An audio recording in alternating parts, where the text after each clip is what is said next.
Hey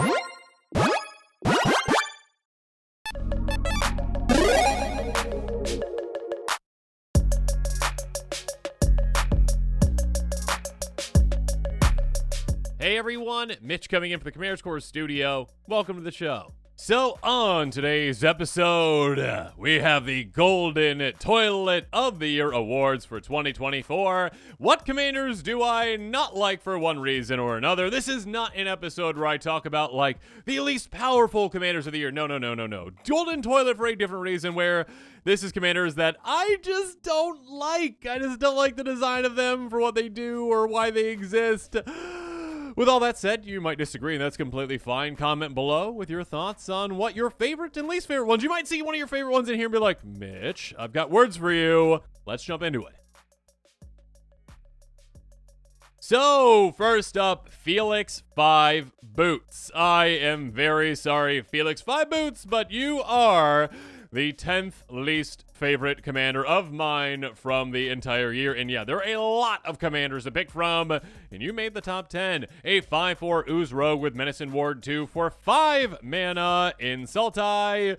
And this commander makes me salty because of, well, if a creature you control dealing combat damage to a player causes a triggered ability permanent you control, that ability triggers additional time. That is a phrase that is so common these days on commanders that they're just like, okay, what do players like? Well, they seem to like these commanders that, hey, you double up an effect. Wow, what a unique thing. Let's do every single different kind of thing that could possibly double up and just make that rinse and repeat.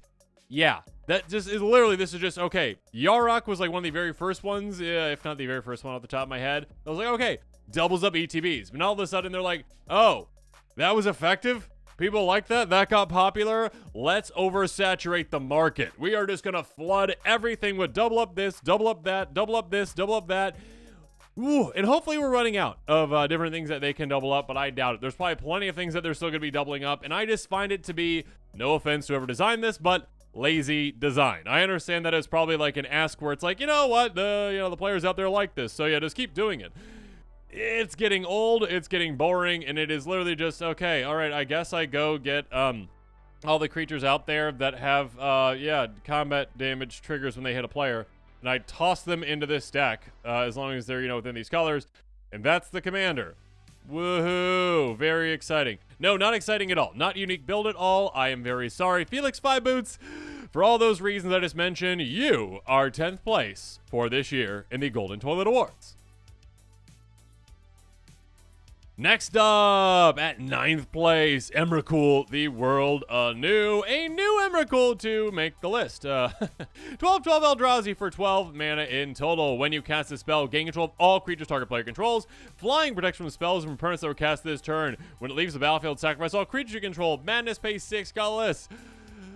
Not that this commander isn't like a unique design. It's an interesting design, right? It's not like I just said with Felix 5 Boots where it's like copy, paste, change slightly thing, and there you go. The kids will love this. Yay, ha ha ha. No, this is just like a commander that's a bit mean. It's just very, very mean. Playing against this commander is a nightmare because it's like, okay, I want to commit to the board to have, a strong army to try to do what I want to do, which most decks want to do. It's like, oh, if I overcommit, or not even overcommit, if I just happen to have the best army out there, they just play their commander, and then they take my board, and they are winning. That's just literally how it is. All you need to do as the Emerol player is literally just ramp and sit and wait. And all of a sudden, probably by the time you can actually get this out, which, yeah, there's plenty of great ramp effects. Obviously, you can get this out quite quickly if you are building the deck around getting it out quite quickly.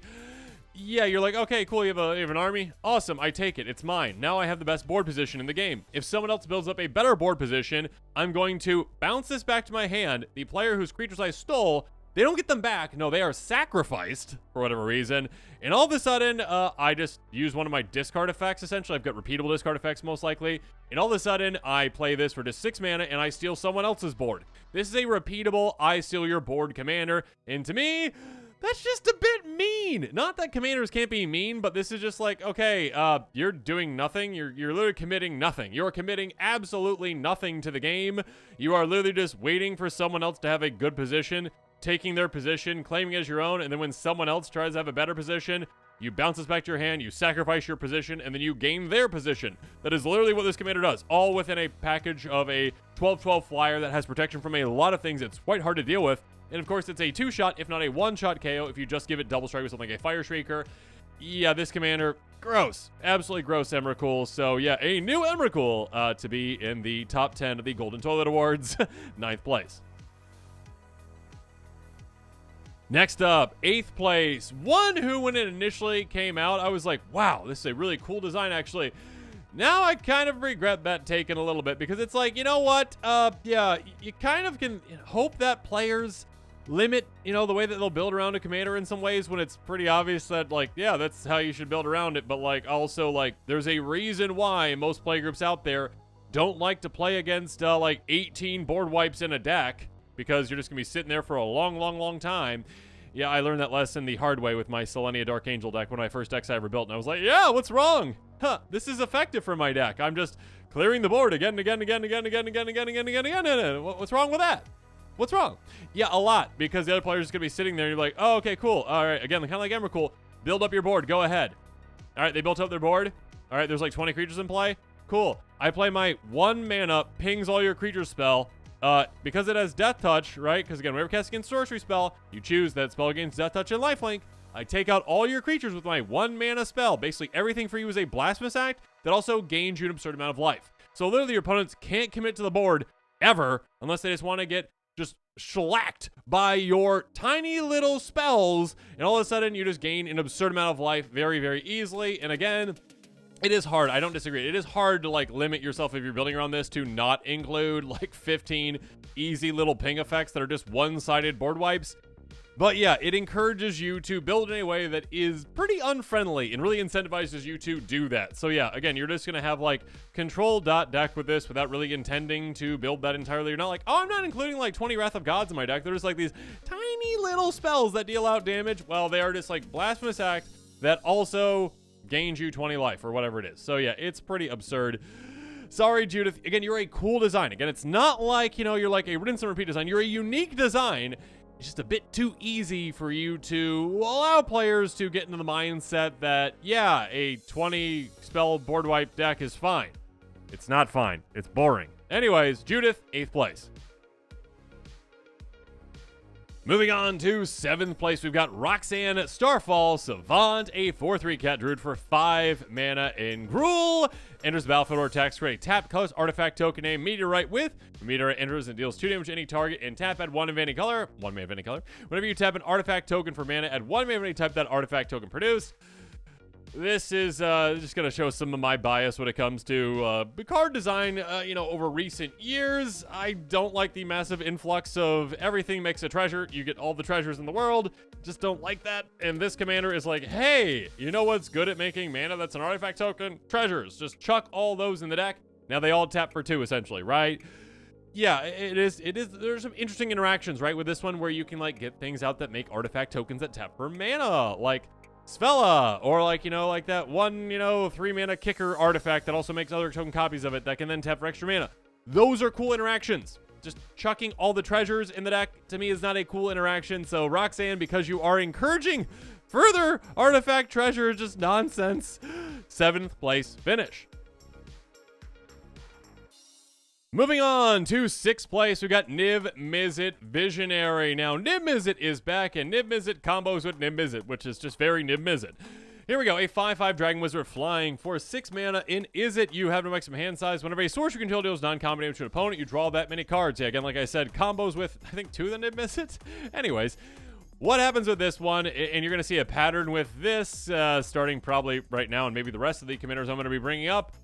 I really don't like when designs, I don't like when designs are overly limited, okay? I don't like, for the most part, when designs are like, triggers only once each turn, or activate only as a sorcery. Those are some of my least favorite phrases in Magic of all time when it comes to card design. I don't like them for the vast majority of times. There are certain times when they are necessary, I agree, but overall, as a Johnny player, not a Johnny the Planeswalker, but Johnny as in, build the Gold Ring machine, cool. I like when it's not limited. I also don't like, though, when things are way too easy. Niv-Mizzet is a commander that is way too easy. Way too easy. It literally gives you no maximum hand size, so it's like, okay, like the downside of this commander is you're going to be drawing a bunch of cards, you can't keep them. It's like, nope, you get to keep those cards. You get to keep all the cards in the world. Also, by the way, it's super easy in commander, of course, to deal non-combat damage to, again, you've got multiple opponents. Great, cool. You've got repeatable damage dealing effects like I saw Vortex kind of thing. Cool. That's 6 cards you're drawing each trip around the table just by getting that in play and having your commander out. By the way, now we're having like a 1-mana spell as well that just like draws you 9 cards, because dealing 3 damage to each opponent. There's a lot of easy, super easy ways. Oh, the price of progress or whatever that one is too. Like super easy ways, low the ground spells or repeatable effects that deal non-combat damage. That's like, oh, I just drew 20 cards quite easily just by getting my commander out and doing nothing else. Also, I can combo quite easy with this too. Also, yeah, I get to keep all those cards. Yeah. Okay. Yeah, this is just, again, like, it's an easy mode commander, and the further and further I get in my commander career, I just don't like easy mode commanders all that much. I like having to have a little bit of thought to make a commander, like, you know, to make a deck powerful, to, like, build around it. This requires, like, nearly no thought. You're just like, okay, chuck all the non-combat damage effects into this, like all the repeatable ones, all the powerful repeatable ones, all the low to the ground, like, is it Price of Progress? Whatever the one is that, like, that deals all the damage based off of non-basics or whatever it is. The low to the ground, non-combat damage spells, the combos that work with it, just chuck all those in the deck, and there you go. You got a powerful Niv-Mizzet deck, okay? That just very super, it's just very hand-holdy, very easy. And Wizards, please stop designing things like this, even though you're going to keep designing things like this, okay? 6th place, Niv-Mizzet Visionary. Speaking of which, 5th place, we've got the Jolly Balloon Man. I do think this is an interesting design. It's just, again, easy mode. 1/4 Human Clown with haste for 3 mana in Boros. Pay 1, tap, create tokens, copy no target creature control. Except say 1/1 red balloon creature in addition to other colors and types. Has flying and haste, sacrifice, beginning next end step, activate only sorcery. There is a limitation. Look at that, Wizards. And again, like, I don't necessarily disagree with that limitation. There also is another limitation on this. Thank goodness that they put that on there. And if they didn't, this would be up higher. Pay 1 in tap. You actually have to pay 1 to do that. So there is that limitation. That being said, yeah, it's still quite easy to combo with this one. Like, it takes not much thought at all. It's like, okay, Village Bellringer, cool, and taps my creatures. All right, there you go. If I have any kind of Mandorks in play, infinite mana, good for me. Yeah, there are a lot of ways to go infinite with this. It's a very powerful commander. It's also low to the ground, and it has haste, so it's like you don't even have to commit to the board. You don't have to commit to the board at all with this commander. You commit by getting whatever thing out in play that you need to combo with. Cool, do that, then play your commander, and then do it. Your commander does not have to be a part of anything until you literally are ready to go, because, again, it has that haste, and you can do that right away. So this is a commander that, again, has those easy mode kind of combinations. You can do a lot of powerful things with it. You don't have to combo with it, again, but like the pinnacle of this commander, like the most powerful builds of it, yeah, you're going to be like, okay, how do I combo with it? Cool, I did that. It's just, when those kind of designs come out, it's just a bit linear to me. It's a bit boring to me, and it's like, how can you argue against including like a Village Bellringer or those types of cards in the commander deck? It's hard to argue against. It's hard to be a player that's like, you know what? I'm not going to build that builder on this. I'm going to build something different. It's hard to do that because they build it in a way, they design it in a way where it's like, yeah, that's like the obvious path with it. And if you want to win with it, you're probably going to be doing that. So yeah, I'm sorry, Jolly Balloon Man. You're also creepy. I mean, the art's kind of creepy too. So maybe that's something to do with it too. But you are the 5th place finish in the Golden Toilet Awards for this year.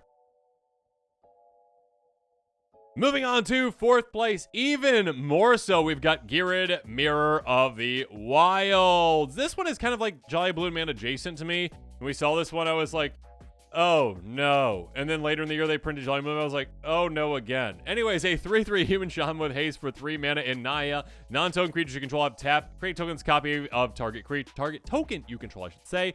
Enter the battlefield this turn. Now, here's the thing. Again, like Jolly Balloon Man, there are certain limitations on it. Again, like the limitation of this one is not that you have to pay a mana to do so. And again, not that it has haste, and not the fact that it just gives this effect to all your creatures versus Jolly Balloon Man's just itself. This is, oh, okay, it has to be a token that I'm copying. So at least there's that limitation. At least there's that limitation where, again, I go get that Village Bellringer or whatever else that untaps my entire team. All of a sudden, I have to make a token copy of it. That being said, of course, there are ways to make token copies of it. There's plenty of ways in red to make token copies of it. Actually, green has some too. So, you literally just like heat shimmer your Village Bellringer, and congratulations, you win the game. And there's plenty of ways to combo. And again, the combo is literally just like on the commander. The commander can do it itself, and the commander has haste, obviously, so can you do it right away. Again, you don't have to commit to the board until you're literally ready to just combo off win. it's just a bit too easy. And again, it's like, it allows you to also like mitigate any kind of downside to not having the combo pieces just by being like, oh, okay, well, I don't have the combo pieces yet. Okay, but I've got this effect that creates 1 treasure, and I've got like 7 creatures in play. Cool. I'll play my commander. I'll tap. I made the treasure. Now I just got 7 free mana. Oh, okay, cool. Like, I've got this like untap effect, like a vitalize type effect. Okay, cool. I'll play that. I'll untap my team. I'll tap them again. Make 7 more treasures. Cool. Now I'm like storming off in a way too. So this is like combo. You could like go a little bit of storm if you do like treasure kind of things. It's pretty gross. It's a pretty gross, again, kind of like, in my opinion, easy mode commander that doesn't take too much thought to really make this overpowered. Yeah, Gear and Mirror of the Wilds, you are the 4th place finish of this year for the Golden Toilet Award. Next up, there are no breaks on this train. 3rd place, Stellarly Wildcard. You're up there with like the pinnacle of easy mode commanders that, when they printed this, I was like, Wizards. Again, you overly limit things like I think it's Willow Dusk, whatever the one is, like from the pre-con back in the day, where it's like, oh, okay, like, yeah, Strixhaven, the Golgari one, where it's like, oh, okay, activate only sorcery speed. Why? That wouldn't be overpowered at all for it not being sorcery speed. It's like, well, we don't want new players to be like, you know, utilizing combat shenanigans or whatever. It's like, what? But then you print Stella Lee, also a pre-con commander, right? And there are no breaks on this train. A 2/4 human rogue for 3 mana in Izzet. Whenever you cast your 2nd spell each turn, exile the top card of your library. Until the end of your next turn, you may play that card. Tap, copy target instant source spell you control. Choose targets for the copy. Activate only if you've cast 3 more spells of this turn. Okay, I guess you could say a limiting factor is they have to cast multiple spells in the turn, but that's not really a limiting factor because 3 is not that many at all. And all of a sudden you're like, okay, cantrip. Oh, I get to impulse draw for some reason. That did not need to be on this card. That first part, cast 2nd spell each turn, impulse draw, did not need to be on this card at all. It is not impactful as to why this card is all that powerful, absurdly powerful. It can impact it, obviously, but like, that did not need this. If this was just literally the tap ability, it would still be S+ tier commander. It is absurdly powerful because it's like, oh, okay, I cast any spell that untaps this commander, and all of a sudden I can copy that as many times as I want. And if that spell, like Cerulean Wisps, happen to have a card draw component to it, cool, I draw my deck. Cool, good for me. Or if it's like Dramatic Reversal, untaps all my creatures, cool, I infinitely untap my creatures. If I've got 1 mana dork in play, infinite mana, I win the game from there. Plenty of ways to win, plenty of ways to combo, absurd amounts of ways to combo. If you've got any kind of like a, you know, like, hey, Magecraft trigger in play, cool, you get that infinitely just by casting any of those things that, again, can untap your commander. This is the definition of too easy. It's also a low-to-the-ground commander, too. Thank goodness it doesn't have haste. That being said, of course you are incentivized to play low-to-the-ground cards that probably give this haste as well. So, yeah, this is a card that can win the game turn 3 quite easily. So, yeah, it is a card that is absolutely absurd, is super easy. It's just, again, like, it's too easy. And because of these kinds of commanders that, again, Wizards has the ones where they put a lot of limitations on there. They've got the ones where they put no limitations on there. Be a healthy in-between would be nice with some of these where it's like, yeah, this is obviously pushed, obviously OP, and for some reason they're like, yeah, this is fine, but Willow Dusk, no, that needed no source of speed. But this, no. No breaks on this train. Stellarly Wildcard, 3rd place. Moving on, Maha, It's Feathers Night, 2nd place finish for the Golden Toilet Award, not that award. Golden Toilet Award of 2024. 6/5 Elemental Bird Flying Trample for 5 mana in black. War, discard a card. Creature opponents control base toughness 1. If it was power, it would be not on this list, most likely. Anyways, this is basically like, hey, we're going to play a completely different game now, all right? We're just not playing the game that you thought we were playing. Kind of like Emerol in a way, but even more so. Where this is like, okay, here, the game is called, do I have a way to give your creatures -1/-1? Or literally just -0, -1. Just hey, do you have a way to give your creatures less 1 toughness? Oh, okay, cool. If that is a permanent way that's in play, you can't play creatures ever again. Until you deal with this, you cannot stop it. You literally are just like, okay, you don't get to play creatures. You play a creature, it's gone. All the creatures are gone. Repeatable board wipe, just in play perpetually. Oh, if I don't have that perpetual way in play to give -1/-1, I've got 80 million other ways in my deck to just temporarily give creatures -1/-1. Now it's just like kind of like the Judith factor of it as well, where it's like, okay, repeatable board wipes that are super easy and would already be in the deck anyways because they do other things too.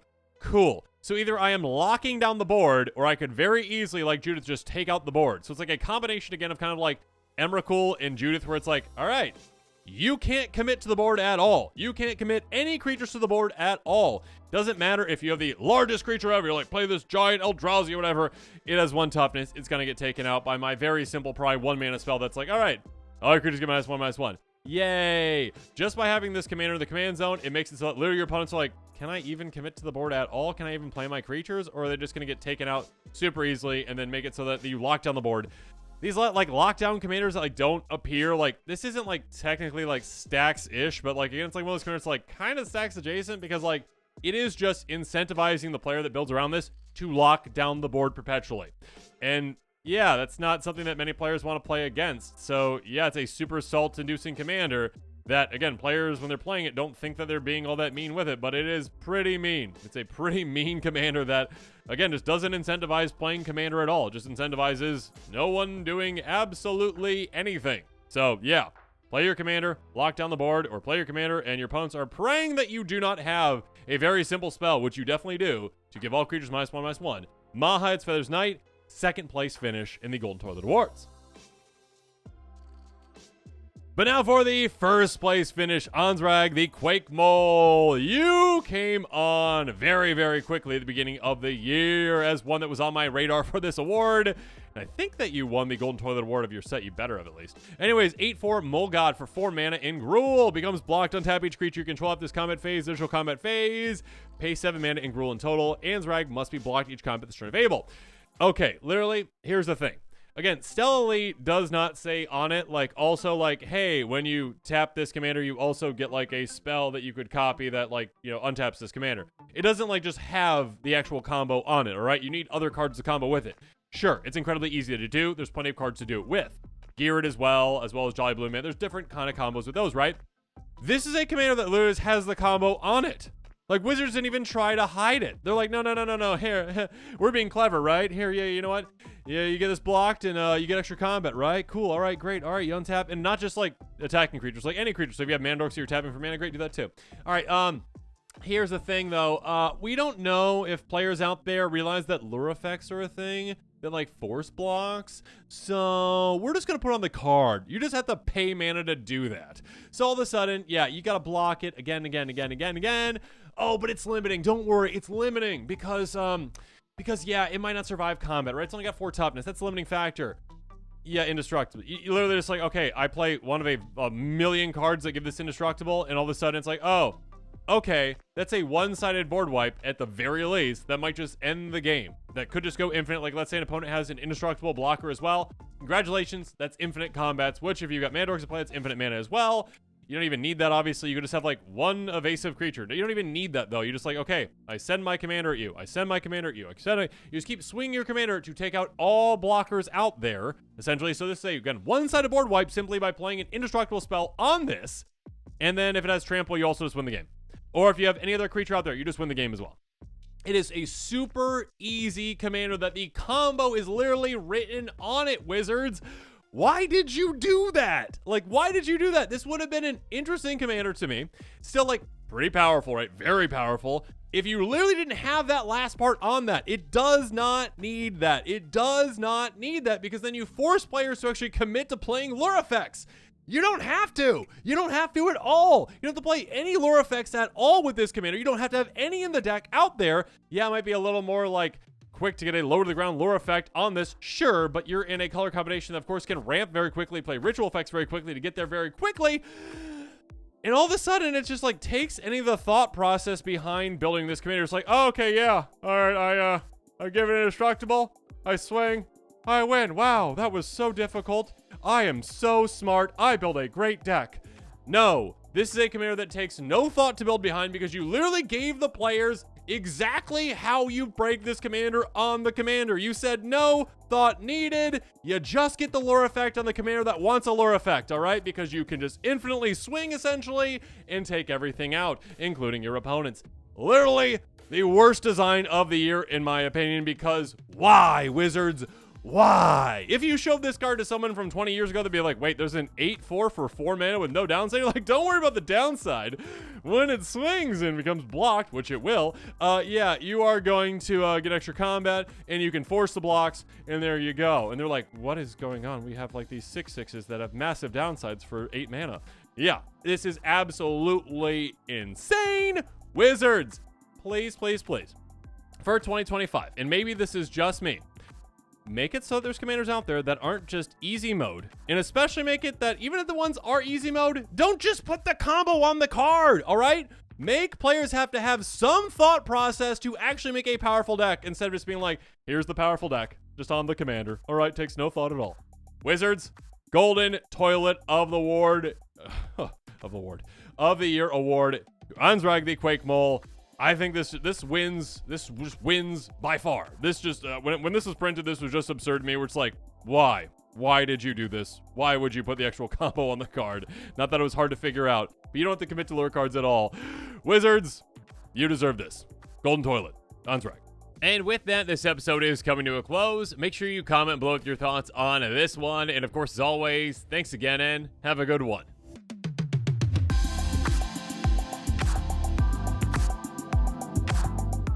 This show and episodes like this one are possible thanks to viewers like you. If you're looking for an easy way to help support this show, make sure that you like, share, and subscribe. Also, hit that bell notification icon so you don't miss any new episodes. You can also go check out our playmats and other merchandise at thecommandersquarters.com. Another easy way to support this show is with our TCG player affiliate links. So whether you're buying a deck or individual cards, you can use this general link right here or one in the description. And the final way that you can support this show is by supporting us directly by becoming a patron. There are many benefits to being a patron, and I truly couldn't do this without all of their support.